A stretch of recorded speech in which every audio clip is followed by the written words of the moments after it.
Alright guys, welcome back to another video. This is going to be my Caverns. I'm not going to pretend I know what the name of it is. I'm probably going to pronounce it wrong, so I'm just going to stick with Caverns, okay? Make sure you guys like and subscribe to my channel. Follow me on Twitch and follow me on Twitter as well. I'm going to be posting more of these videos as the beta comes along. We'll try to go live whenever I have time to. I just haven't found any kind of time whatsoever. It's been very busy for me. So I apologize for that, but I'll keep these videos pumping. But if you follow me on Twitch, you follow me on Twitter, I'll let you guys know whenever we go live, and then you can just, we can just join in, have a good time, do some of these beta stuff. I have no time at all, literally. Like I have so little time. I haven't even messed with housing and retail yet. I have an empty room, and that's it. I have not had any free time at all. So yeah, but we're trying to work through it. It's no big deal. It's the holiday season. I think everybody's busy right now. So hope you guys are having good holidays. I know for me, it's been, like I said, very busy. But, after this holiday season's over, we'll probably go back to our more standard stuff. But until then, we're stuck with this. Alright, so this is Maisara Caverns. We are sticking with two-handed sentinel because of the pack leader nerfs. Now, I haven't actually messed with pack leader very much at all. I actually did, after this dungeon, just whack around the training demos for a little bit just to see what pack leader nerves are in, just to see, like, hey, maybe it's not as bad as it looks or something like that. And it turns out, like, at least for me, it really wasn't that bad at all. Like, I was having no issue keeping up with Sentinel AoE and Sentinel single target and stuff like that, at least on the dummies. So I'm gonna try to do it on like an actual dungeon, like one of the dungeons I haven't done yet. So I'll be posting those. I'll be doing like dual wheel pack leader again, and also do like a two-hander pack leader. So the rest of the videos you'll see are probably gonna be me just messing around pack leader, and just to see whether or not it was a drastic nerf. I don't think so, but you never know until you see it. So. Alright, now as for this dungeon, this big area over here, generally people like to go to the left side of this pathway. There's a fork in the road, and we went to the left. Now, a word of advice for anybody that tries this dungeon: pull way more than you think you do, because after this dungeon was over, we had like 5% mob count left, and we thought we pulled quite a bit, and turns out that the count is a little misleading. So you're gonna want to be pulling more in this area, especially this area, more than you think you need to. And as you can see, if you look at the top of the screen that says prisoners freed, you will actually need to free 8 prisoners. I know it's not too obvious, but if you don't free the 8 prisoners, you'll just be in the starting area until you free them all, because the boss does not start until you free them all. So it's similar to like what was that dungeon in, I don't remember. Yeah, it's been a while. I'm going blank over here. It's the, I don't remember. It's the same concept. It'll come back to me. I just don't remember the name. You gotta free the prisoners and stuff like that too. Similar stuff. But yeah, it was like it was a dragonfly dungeon. It wasn't Nakhood. It was, I don't, like I said, I don't remember. I'm drawing a blank. Yeah, but I'm gonna skip around this video a little bit when it comes to the bosses, except for the last boss, because yeah, spoiler alert, we didn't time this at all. Everybody in here had no real clue how to really navigate this dungeon. We really had no idea at all what these bosses do. Now, we did do the leveling process whenever, that was the only thing we could do in the beta or the alpha, if you guys were in that. So we did this as follower dungeons, but as far as a full-on Mythic Plus dungeon, we don't really know. Like, it's a scaled up version of the follower dungeons, obviously, and then there's more mechanics. So we have an idea, at least I have an idea, but it was completely different than what we did as a follower dungeon. So yeah, I'm going to skip around when it comes to the bosses, because we do wipe it quite a couple of times.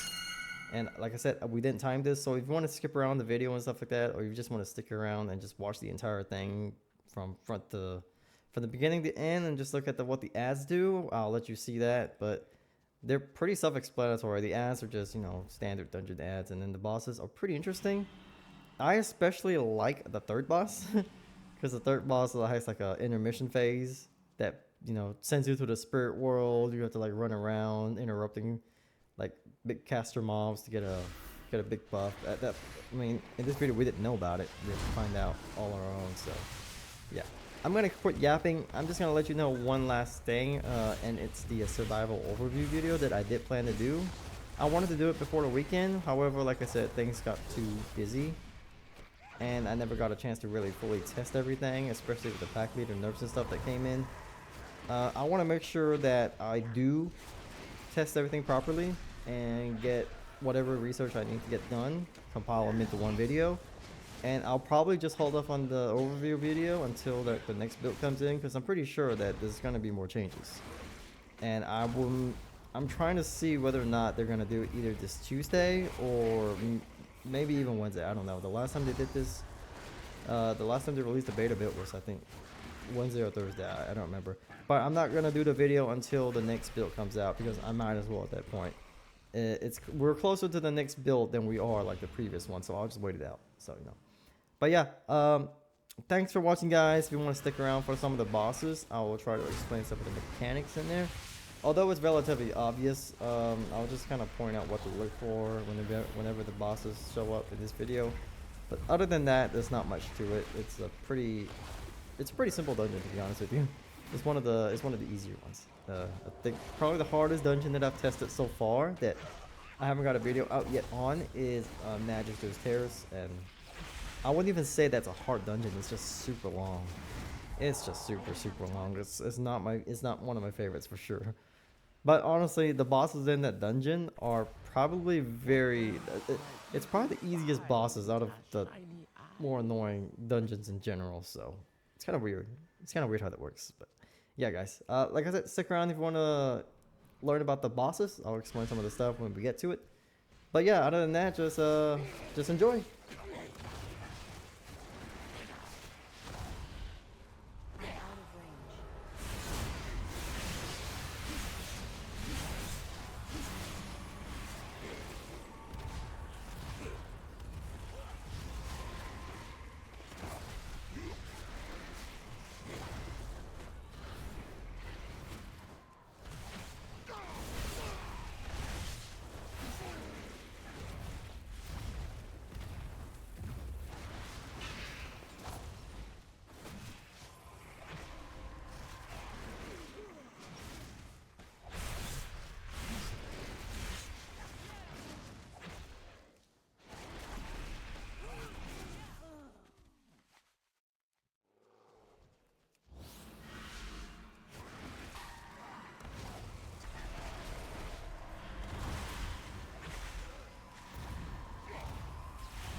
It's too far away. Okay, like I said, I will try to explain some of these bosses. So this is the first boss. It is a dual target boss. Really the only thing you need to learn about this boss is that it has a few mechanics you gotta watch for. One of them being freezing trap, and the other one being a flanking spear. That's a spear that aims towards a tank, I think, and then whoever gets in the way of it, well, you take a lot of damage. Now, here comes the freezing trap. What you gotta do with these freezing traps is stand in those freezing traps whenever you get an arrow targeted at you. So somebody on our team accidentally popped one and got frozen. That is a AoE that drops a lot of quills. I don't remember what the name of it is. I think I skipped it. But yeah, at some random intervals, it will just do that. You see I have an arrow on me. I have to run towards the trap. Now, if you get hit by that bird while it's charging to you, whoever's in the middle of it, I found out the very hard way at the very end of this boss fight that you will be sent flying into the air about 30 feet, and then the boss and the bird will attack whoever's in the air, which happens to be me, and killed me with coordinated assault. Ironically, the ability that was taken from hunters, I got hit by the ability that was taken from, my spec. So very unfortunate there. But yeah, and then there's also going to be this barrage. You just stay away from the troll guy. Here comes the flanking spear. Flanking spear is usually aimed at the tank. Don't get in front of, don't get it between the flanking spear and the boss. When the bird tries to hit, the one of your allies that is targeted by it, and they get frozen, the bird will get stunned. It'll take extra damage for a few seconds, and then that's when you just want to just like blow up the bird and nuke it and stuff like that. Here comes another freezing trap, and then that's really all this boss does. It's just stay in the trap whenever you get targeted by Carrion Swarm. Avoid the big AoE with the quills coming down. Don't get hit by that. Stay away from barrage. Don't get hit by a flanking spear, and don't get in between the bird and the arrow guy, whoever has the arrow, like I did. Like, you can get yourself clipped. Like, you see right here, I got hit, even though I was right behind the bird, and then yeah, I got hit by a coordinated assault. I didn't know what happened, but yeah, that's what happened. Just don't get hit by the bird when it's charging towards somebody. It's not a pretty sight. Yeah. See, I had to figure it out, but apparently, yeah, that's what happened. A good kill, Hashura, and I rescued all that was still alive. But why did Murojin bring them here? The kidnapping won't stop until we get to the root of the evil. Follow me.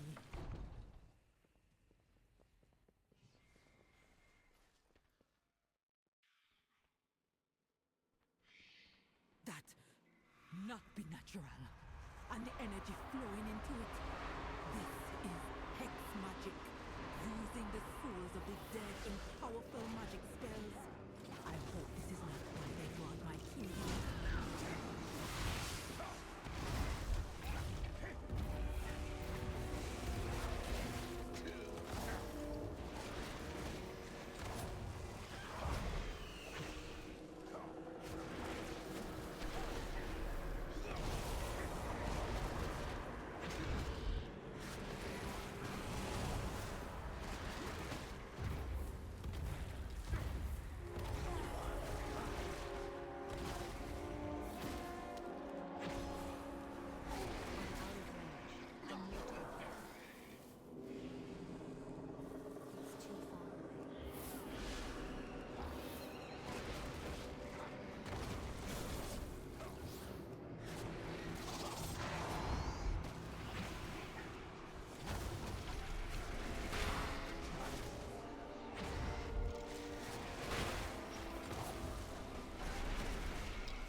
Okay, so after you clear this area a little bit, there's going to be a mini boss in the middle of the room. Now, he doesn't really do anything too crazy. He just kind of spawns up some AoE stuff that you gotta get out of.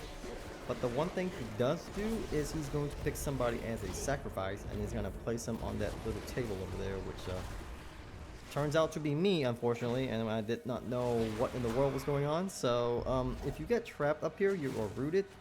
I don't think I tried to disengage. I don't think you can get out of this. So if you get stuck over here, you're going to have to blow up whatever it is that's keeping you rooted.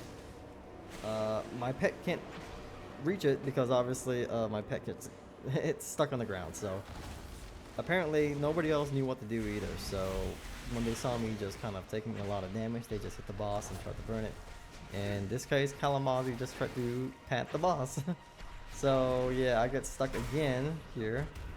And yeah, everybody else was just focused on the boss, and I was just having a little laugh. I know nobody's taking this seriously. I was just like, hey, stop patting the boss, man. So yeah, nothing personal. It was just a bit of a joke here and there. So just be careful of that. Make sure you rescue your friends, okay?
Okay, so we're coming up on the second boss after quite a long ways to get here.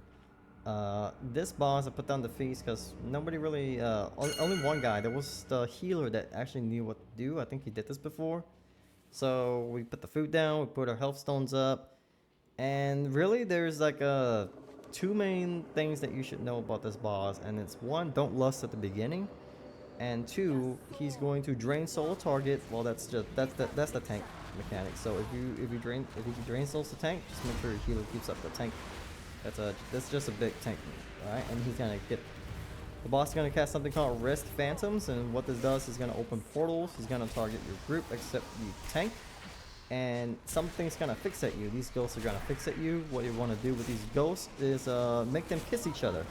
Yeah. And once they kiss each other like that, is going to spawn AoE ground things that you need to get out of. And at the very same time, he's doing that. He's doing something called Unmake. Unmake is basically like a frontal cone that you just want to stay out of. Like, there's like a laser in front of him. Just don't. Make sure if you're like cleansing your ads, cleanse them away from the boss, and also make sure you don't get in the way of the boss's frontal. And then he's also gonna keep doing this. More Rest Phantoms, more ads coming out. Make sure you are away from your group. He's gonna cast Unmake right now. That big black laser in the front right there. Yeah, get away from him. Make sure the ads kiss away from the boss, and then just go back, rinse and repeat. Now he's gonna have an intermission right here. It's called Necrotic Convergence. He's gonna have a shield up. This is when you lust, blow up the shield. Once the shield is gone, you have to instantly interrupt him. He's going to take a bit more damage, and he's going to be stunned for a little bit. So that ends the intermission, that ends the big AoE, and then he's going to drain soul the tank with big damage. He'll keep up the tank, and then he's just going to rinse and repeat. He's going to Rest Phantoms, he's going to Unmake that big frontal AoE, and then he's going to drain soul on the tank again. So the healers have a... Healers are on their... the healers are on their heels. Get it? The pun intended. Yeah, just make sure you get the ads to kiss each other outside of the combat zone. Get out of Unmake, that big frontal laser over there, and don't die. Healers will have to keep up. There's a lot of like healer boards in this fight. And then there's another drain soul. Tanks pop a defensive bear. Got a pally, so really he could have just bubbled that. I think he did bubble it. There. And then you just rinse and repeat through this whole fight. Obviously on higher keys, or if you have lower gear, you'll probably have to have Necrotic Convergence maybe 2 times, maybe 3 times.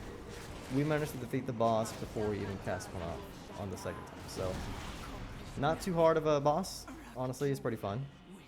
Just make sure you get the ads to kiss outside of your combat zone. And then that way you'll have room to get out of Unmake, get off his laser, and you should be good to go.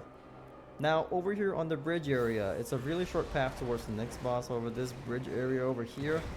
I think after you kill this pack, or if you get further into the bridge area, you'll see what I mean. Like, you clear this pack over here, and we're gonna activate like event or something like that. There's like a mini boss at the very end of this bridge that's casting like drums or something. Like, he's just banging on the drums and stuff like that. And I think that's what's causing him to do all these barrages. As you can see, these barrages all over the place. Yeah, that doesn't stop. The only way to stop this is, well, you have to avoid it, and 2, the easiest way to do it is to get on the edge of the bridge over there. See where the tank is? That's not far enough. You have to go all the way to this area over here, like this cement block over here, and then the barrage will keep going on and on and on. It's just over here, it's just the safest area. If you pull your moms over here, be careful. The bats on the outside of the bridge that's just floating around can actually bug out and get pulled in here. And as you can see, there's one under the bridge that's attacking us that I can't target because it's evading. And it's still attacking us. So yeah, be careful of that. The bat eventually pops out, and we were able to kill it. So there it is. And then for the rest of this bridge area, you just gotta like hug the edge of the bridge. And just rinse and repeat. Make sure you interrupt the screech if you have melee, if you have like casters and stuff, or you will be interrupted. Thankfully, I am a survival hunter, so I do not have to worry about any kind of screeches. I do not get silenced. Even if I do, doesn't matter. So yeah, be careful of that, and we'll see you guys on the boss, which is one thing I gotta point out. We'll get to the boss, and then I'll show you what exactly it is that I want to talk about.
Okay, so at the end of the bridge, there's this mini boss I was talking about. All he does is bang this drum that does big AoE damage. Now, this is very big AoE damage. As you can see, we have to like pop a lot of defensives. So the only way to stop it is to kill him. He does nothing else.